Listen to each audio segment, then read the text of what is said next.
नमस्कार मंडळी, ठरलं तर मग या मालिकेच्या आजच्या पुढील भागात आता अर्जुन पोलिसांना म्हणत असतो, मला कायद्यावर विश्वास आहे. लीगली सिस्टम एवढी पण बेकार नाही की ती मला निर्दोष व्यक्तीला असंच शिक्षा देईल आणि जो दोषी आहे त्याला सोडून देईल, असं अर्जुन आता पोलिसांना बोलतो.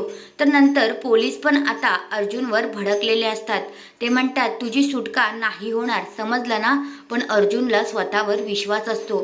दुसऱ्या बाजूला आता अर्जुनची आई खूपच टेन्शनमध्ये असते आणि म्हणत असते, माझा अर्जुनने काय खाल्लं असेल का. तेव्हा आता सायली त्यांना सांत्वन देत असते, म्हणत असते, अहो आई, त्यांनी खाल्लं असेल, तुम्ही नका काळजी करू. आणि हो, आता अर्जुन स्वतःची केस लढणार आहेत आणि ते सुखरूप सुटतील एवढी माझी खात्री आहे, असं सायली आता सगळ्यांना सांत्वन देत असते.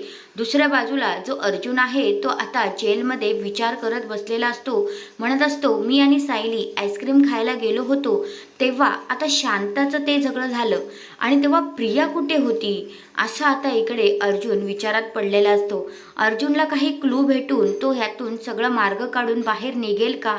तुमचं यावर काय मत आहे ते कमेंट करून नक्कीच सांगा. तर हा आहे आजचा पुढील भाग.